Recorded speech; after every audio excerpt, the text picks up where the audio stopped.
Bismillahirrahmanirrahim.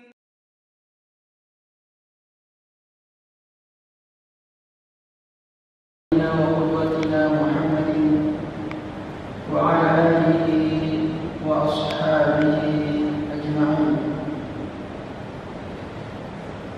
حاضرين الحاضرات jamaah salat subuh yang dirahmati Allah Subhanahu wa taala.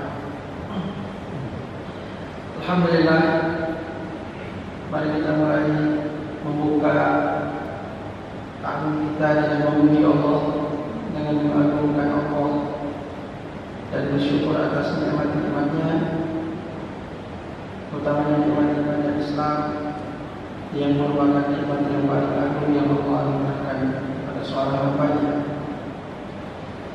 Kemudian mari kita juga berselawat dan bersalam pada Nabi kita, manusia yang paling kita cintai, yang menjadi suri tauladan kita dalam kehidupan, Rasulullah Muhammad sallallahu alaihi wasallam. Demikian pula kepada keluarga beliau dan sahabat-sahabat beliau radhiyallahu taala anhum ajma'in. Hadirin dan hadirat jamaah salat subuh yang dirahmati Allah Subhanahu wa taala. Kita lanjutkan kajian kita masih dengan hadis 7 perkara yang membinasakan. Hadis yang diriwayatkan oleh Bukhari dan Muslim dari sahabat Abu Hurairah radhiyallahu taala anhu bahwasanya Rasulullah sallallahu alaihi wasallam bersabda, "Ijtanibu as-sab'a al-mubiqat, asyirku billah, was-sihru, wa qatlu an-nafs allati harrama Allah illa bil-haqq, wa aklu riba, wa aklu mal al-yatim, wa at-tawalli yawm az-zahf, wa qadfu al-muhsanati al-mu'minati al-ghafilat."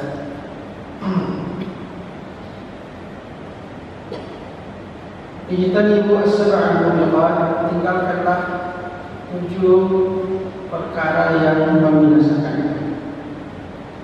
Asyirku billah, syirik kepada Allah, mempersekutukan Allah dengan sembahan yang lain, dengan tujuan-tujuan ibadah yang lain.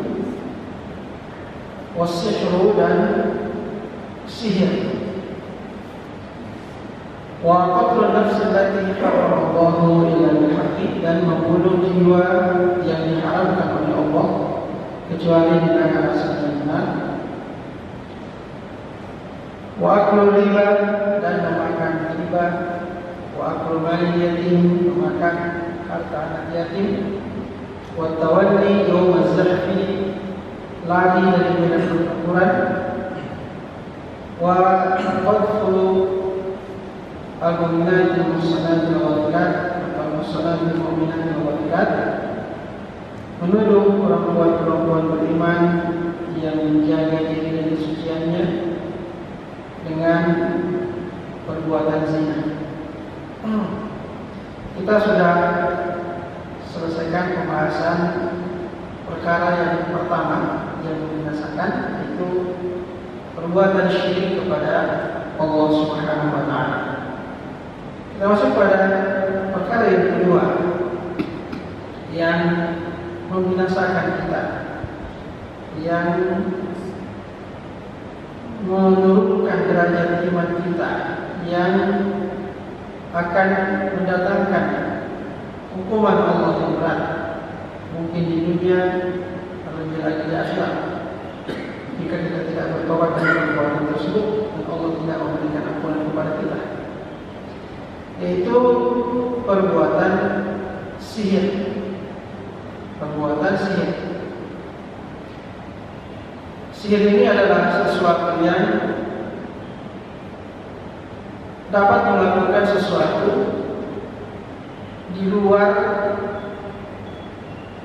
kewajaran, sesuatu yang tidak wajar, sesuatu yang tidak logis, bisa dilakukan oleh sihir.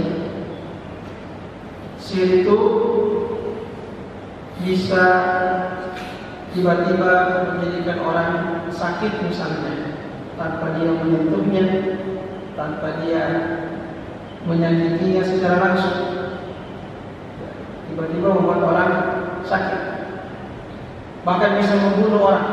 Sihir bisa membunuh.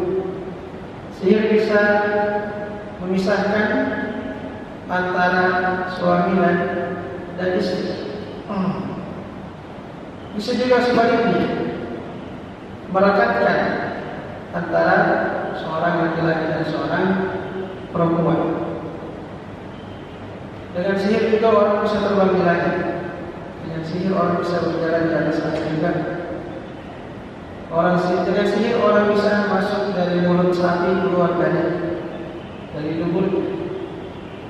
Banyak hal-hal yang tidak masuk di akal yang bisa dilakukan dengan sihir ini. Secara umum, perkara-perkara yang terjadi di luar kewajaran itu disebabkan karena beberapa hal atau dikategorikan dalam beberapa bentuk. Yang pertama adalah mukjizat. Mukjizat itu terjadi pada para nabi. Nabi bisa seperti Nabi Soleh tiba-tiba unta keluar dari lubang batu. Ini Nabi Musa belah lautan dengan tongkatnya. Nabi Isa bisa menghidupkan orang mati, membuat orang buta menjadi melihat. Itu namanya mukjizat, terjadi pada para nabi. Dan itu adalah sesuatu yang kelebihan yang Allah Subhanahu wa taala berikan kepada para nabi tersebut. Yang kedua namanya karomah. Karomah ini juga hal-hal yang luar biasa yang terjadi pada manusia, dan mereka bukan nabi, tapi mereka adalah orang-orang yang soleh. Orang-orang yang soleh, orang-orang yang dekat kepada Allah Subhanahu wa taala, yang diberikan oleh Allah Subhanahu wa taala kelebihan-kelebihan yang sifatnya di luar kewajaran atau tidak logis. Itu disebut dengan karomah. Sebagian sahabat ini tidak banyak disebutkan, tidak banyak disebutkan karomah dari para sahabat. Kata Ibnu Taimiyah, karena sahabat itu sudah sangat kuat imannya, jadi tidak perlu lagi ditambah dengan karomah. Biasanya karomah terjadi orang-orang di belakang sahabat. Jadi karomah itu diantara itu menguatkan, bukan berarti imannya lemah, tidak. Imannya sudah kuat, ditambah lagi oleh Allah Subhanahu wa taala, itu jadi pada orang-orang yang saleh. Para sahabat tidak banyak disebutkan karomah mereka. Di antaranya misalnya sahabat Umar bin Khattab yang pernah di mimbar berbicara dan memberikan komando kepada pasukan. Ada pasukan yang beliau utus untuk berjihad di jalan Allah. Tiba-tiba sementara khutbah Jumat dia bilang, mundur ke arah gunung. Orang mendengar khutbah, kenapa tiba-tiba ini khutbahnya mundur ke arah gunung? Ya, tiba-tiba tidak nyambung begitu. Ternyata dia bilang, saya tadi sementara khutbah, Allah perlihatkan kepada saya itu pasukan saya sedang berperang, jadi seperti dia lihat film. Ya. Dan dia berikan komando untuk mundur ke arah gunung. Itu salah satu karomah, hal yang di luar kewajaran dan secara akal itu tidak logis. Ya, karena bukan televisi. Tiba-tiba begitu dia melihat dan dia berikan komando, itu didengar oleh pasukannya di sana. Ya, itu oleh pasukannya yang sedang bertempur. Orang-orang di belakang sahabat banyak mendapatkan karomah. Karomah. Kata Ibnu Taimiyah, karena mereka derajat imannya di bawah para sahabat. Karomah ini ada pada orang-orang terjadi, ada karomah biasa, orang-orang yang soleh, orang-orang yang berjuang karena Allah Subhanahu wa taala bisa mendapatkan karamah-karamah sebagai pertolongan dari Allah Subhanahu wa taala. Yang ketiga namanya sihir. Nah, sihir juga perkara yang terjadi di luar kewajaran, tetapi dengan bantuan syaitan. Nah, dengan bantuan syaitan. Yang keempat ada yang namanya istidraj. Istidraj ini bukan sihir. Orang tiba-tiba punya kelebihan yang luar biasa, tapi dia juga bukan orang soleh. Dia juga bukan orang soleh, dan dia juga tidak belajar sihir. Tapi dia punya kemampuan yang luar biasa. Nah, itu namanya istidraj. Istidraj itu semacam perangkap ya, di orang yang jauh dari agama. Dia jauh dari ketaatan, dan Allah ingin semakin menjauhkan dia dari agama. Maka diberikanlah kelebihan itu sehingga dia merasa sombong dengan kelebihannya. Dia bilang, saya juga tidak tahu saya punya karomah. Jadi dia merasa memiliki karomah, padahal dia bukan orang yang taat kepada Allah Subhanahu wa taala. Ini tanda Allah cinta sama saya. Ini saya diberikan kelebihan. Kau sholat tiap hari, Allah tidak berikan apa-apa sama kau. Kelebihan Allah sama kau. Saya tidak pernah sholat, saya punya banyak kelebihan, saya tidak belajar sihir. Berarti Allah cinta sama saya. Itu namanya istidraj. Ya, Allah menjadikan dia masuk dalam perangkap istidraj itu, membuat dia semakin jauh dari agama. Ya, semakin jauh dari agama, padahal ya dia merasa dicintai oleh Allah, padahal dia sangat jauh dan semakin dijauhkan Allah dari Allah Subhanahu wa taala. Nah, itu ada 4 hal yang 4 bentuk ya, kalau kita mendengarkan kisah-kisah tentang hal yang terjadi di luar kewajaran dan tidak logis, maka ini 4 kemungkinan yang telah kita sebutkan tadi. Nah, salah satunya adalah sihir. Jadi sihir itu memang nyata ya. Karena itu kita diperintahkan untuk membaca dan berlindung membaca Al-Quran, berlindung dari sihir ini. Surah Al-Falaq kita membaca wa min syarri naffatsati fil 'uqad. Wa min syarri, dan dari bahaya keburukan yang dilakukan oleh an-naffatsat, tukang-tukang sihir. Ya. Naffatsat yang meniup-niup sebenarnya, meniup-niup. Karena tukang sihir itu kalau dia menyihir, dia buat bubul-bubulnya ya, asal dari gulungan rambut atau macam-macam lah, tulang-tulang, kulit benang, rambut, tusuk-tusuk jarum, ini namanya bubul-bubul sihir, simpul-simpul sihir. Ada simpul-simpulnya. Kalau sudah dibuat simpul-simpulnya, kemudian dia baca katanya, dia tiup. Itu namanya meniup-niup. Jadi tukang sihir disebut orang-orang meniup-niup mantra-mantranya pada simpul sihirnya untuk mengkirimkan sihir. Itu media untuk dia berkomunikasi dengan syaitan yang kemudian menjalankan tugas ya, memberikan khidmah kepada dia untuk mengerjakan apa yang diinginkan. Wa min syarri naffatsati fil 'uqad. Jadi bahaya tukang sihir yang meniup ya pada al-uqad, pada simpul-simpul sihir itu.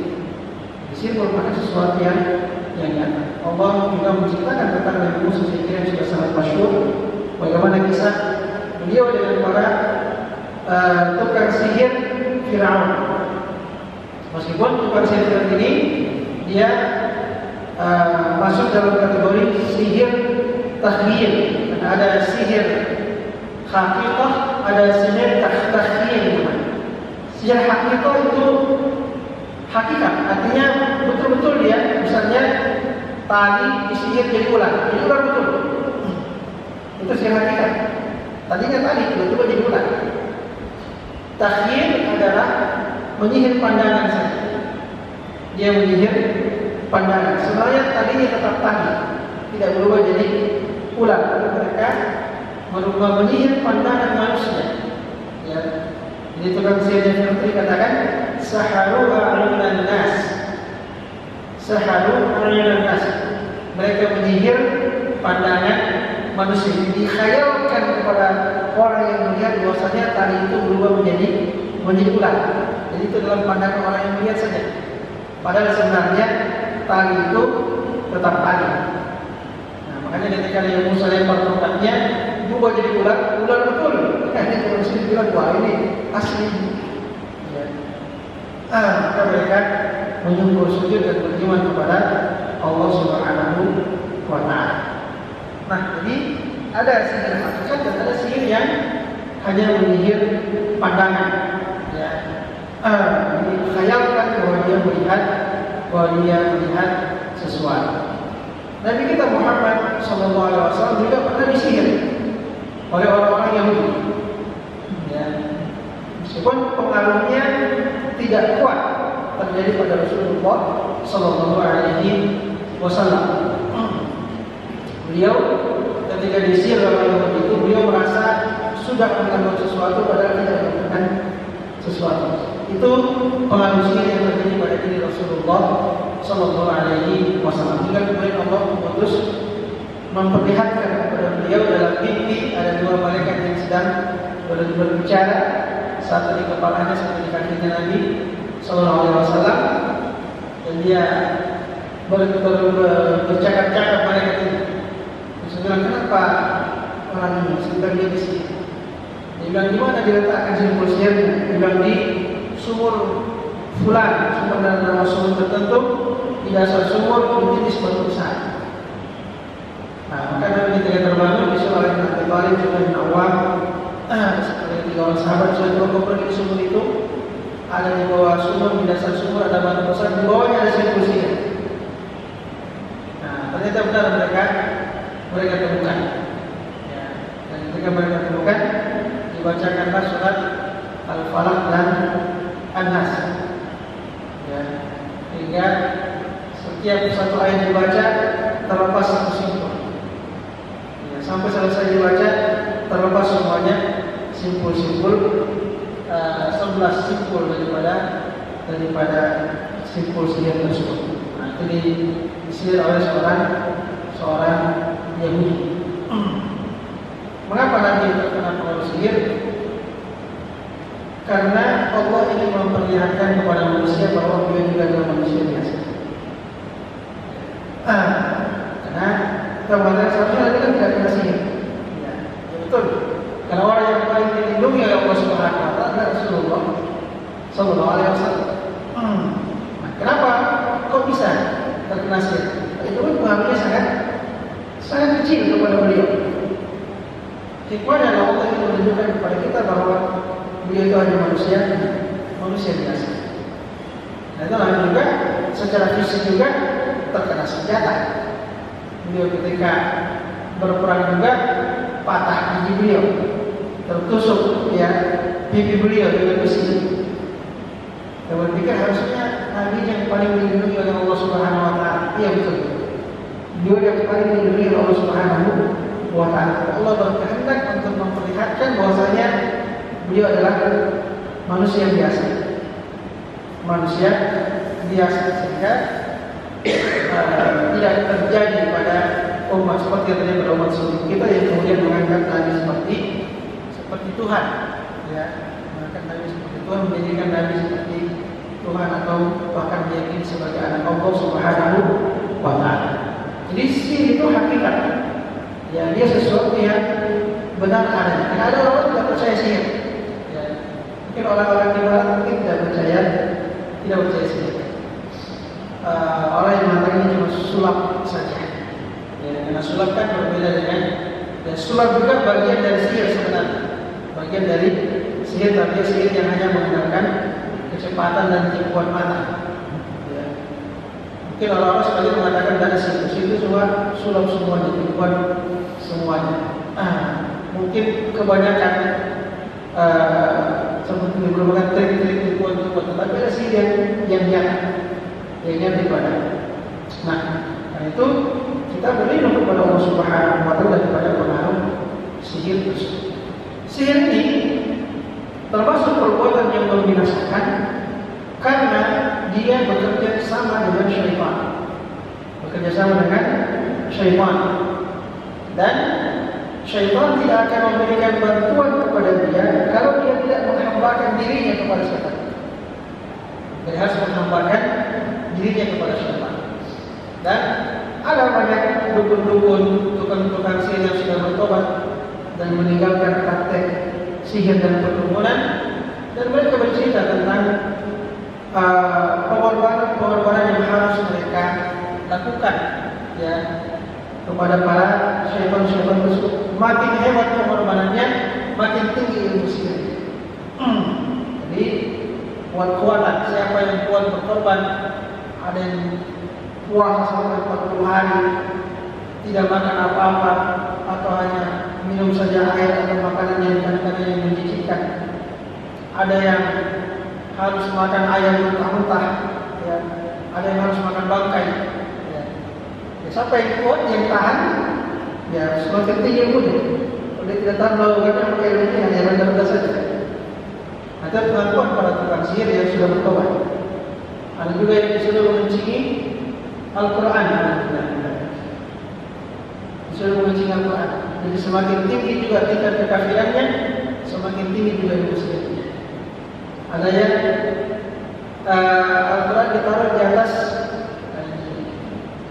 mohon maaf ini, ditaruh di atas kloset jongkok, pas diinjakannya itu ditaruh Al-Quran dua. Setiap dia buang air dia injak di Al-Quran.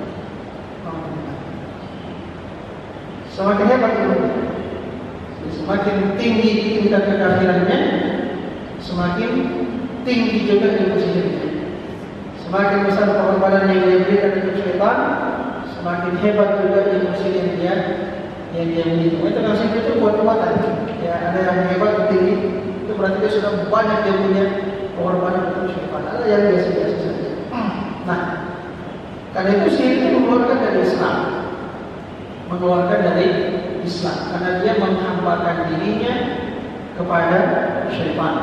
Allah Subhanahu wa taala firman dalam surah Al-Baqarah, واتبعوا ما تتلو الشياطين على ملك سليمان وما كفر سليمان ولكن الشياطين كفروا يعلمون الناس السحر وما أنزل على الملكين ببابل هاروت وماروت وما يعلمان من أحد حتى يقولا إنما نحن فتنة فلا تكفر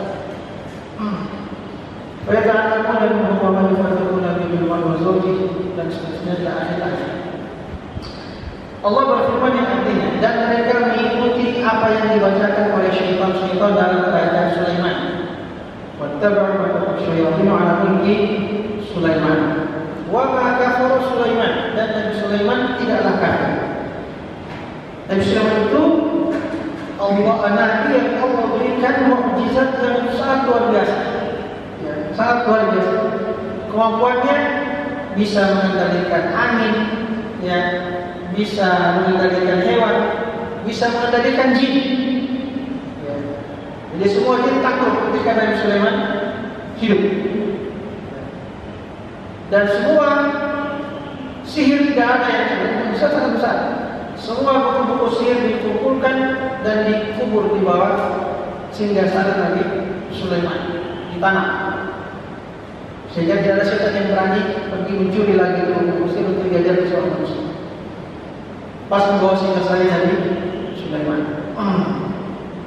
Yang orang Yahudi sekali bilang Haikal Sulaiman, yang mereka bawa beban dalam Masjidil Aqsa. Jadi ketika Nabi Sulaiman meninggal, jin tidak tahu, syaitan tidak tahu Nabi Sulaiman sudah meninggal. Kita baca dalam Al-Quran misalnya, ya, bahwasanya setan-setan tidak menyadari kematian Nabi Sulaiman kecuali setelah Nabi Sulaiman itu meninggal sambil bertelekan pada tongkatnya. Nanti ditongkat dimakan raya, tongkatnya dimakan raya, patah, baru terjatuh Nabi Sulaiman. Barulah tahu jin ternyata sudah meninggal ini orang. Ya, menunjukkan itu lemah sebenarnya. Sebenarnya sangat lemah. Ya, Nabi Sulaiman meninggal pun tidak asal itu. Ya, kecuali setelah tongkatnya patah dimakan raya. Ya. Setelah Nabi Sulaiman meninggal, nah kembalilah ini jin-jin syaitan-syaitan ini membisikkan lagi kepada tukang-tukang sihir atau kepada manusia yang dia ingin mengajarkan sihir kepada manusia dan bilang itu dulu Sulaiman tukang sihir paling hebat. Ya. Ini bisikkan kepada manusia bahwa Nabi Sulaiman tukang sihir yang paling yang paling hebat. Nah, banyak orang terpengaruh dengan bisikan syaitan ini. Maka mereka membenarkan apa yang dikatakan oleh para syaitan. Wattabi'u ma tatlu syaitan ala mulki Sulaiman. Oh, mereka mengikuti apa yang disampaikan syaitan tentang kerajaan Nabi Sulaiman. Makanya Allah mengatakan wa ma kafara Sulaiman, dan Sulaiman tidak kafir. Nabi Sulaiman tidak kafir. Walakinna syayatina kafar. Tapi setan-setan itulah yang kafir. Itu biasanya setan. Jadi syaitan. Nabi pun dia itu kafir. Begitu dia mau membalikkan supaya orang mau mengambil sihir-sihir ini. Ya. Ada yang tidak mengatakan Nabi Sulaiman. Dia mengatakan Nabi Sulaiman itu bisnya. Supaya orang mau memiliki kondisinya berarti sihir Sulaiman ini diambil. Dan dia membisikkan kepada orang-orang bahwa di bawah singgasana Sulaiman, di situlah dikumpul semua kitab-kitab sihir. Jadi orang menggalinya mereka dapatkan semua kitab. Mereka kembali tersebar sihir. Akhirnya mereka bilang, oh ternyata Nabi Sulaiman ini memang topnya tentang sihir. Ya, semua buku sihir di bawah singgasana. Nah, makanya Allah kemudian membersihkan nama Nabi Sulaiman dalam ayat ini. Wa ma kafara Sulaiman, dan Sulaiman tidak kafir. Artinya Sulaiman bukan penyihir, dia itu nabi yang mendapatkan mukjizat dari Allah Subhanahu wa taala. Dia bukan tukang sihir. Wa ma kafara Sulaiman, walakinna syayatina kafaru. Tapi yang kafir itu adalah setan-setan. Walakinna syayatina kafaru. Kenapa? Yu'allimuna an-nasa as-sihra. Karena mereka mengajarkan sihir kepada manusia. Jadi mengajarkan sihir kafir. Walakin syayatin kafaru yu'allimuna an-nasa as-sihr. Tetapi syaitan itulah yang kafir karena dia telah mengajarkan sihir kepada manusia. Wa ma unzila 'ala al-malakaini min Babil Harut wa Marut, dan apa yang diturunkan kepada dua malaikat di Babil, yaitu Harut dan Marut, dan malaikat yang pernah diturunkan untuk memberi ujian pada manusia. Wa ma yu'allimani min ahadin hatta yaqula innama nahnu fitnah. Dan kedua malaikat ini tidak mengajarkan sihir kepada manusia kecuali mereka harus mengatakan dulu, kami ini cobaan, kami ini ujian. Innama nahnu fitnah, fala takfur, jangan kamu kafir. Artinya kau belajar kafir, kau belajar sihir juga kafir. Jangan belajar sihir. Innama nahnu fitnatun, fala takfur. Kami adalah cobaan yang kalian jangan kalian kafir. Belajar sihir menyebabkan kekafiran. Jadi memang sihir sangat berbahaya. Mempelajari sihir, mengamalkan sihir, apalagi mengajarkan sihir adalah bentuk-bentuk kekafiran. Itu dalil yang sangat tegas tentang haramnya perbuatan sihir ini, karena Allah Subhanahu wa taala menyebutkannya sebagai kekafiran. Walakinna syayatina kafaru yu'allimuna an-nasa as-sihr. Setan itu yang kafir karena dia mengajarkan sihir kepada manusia. Pula perkataan dua malaikat yang menjadi cobaan, innama nahnu fitnatun fala takfur. Kami adalah cobaan, makanya kalian kafir.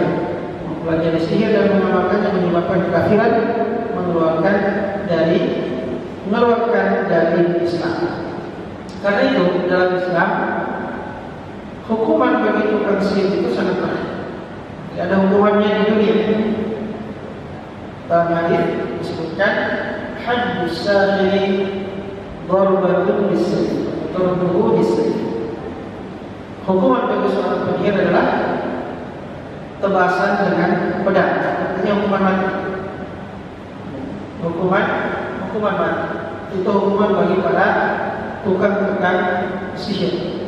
Karena begitu besarnya mudarat yang ditimbulkan oleh tukang sihir tersebut, sehingga Rasulullah SAW menetapkan hukuman bagi mereka, hukuman mati bagi orang-orang yang melakukan praktek sihir tersebut. Alhamdulillahi Rabbil Alamin.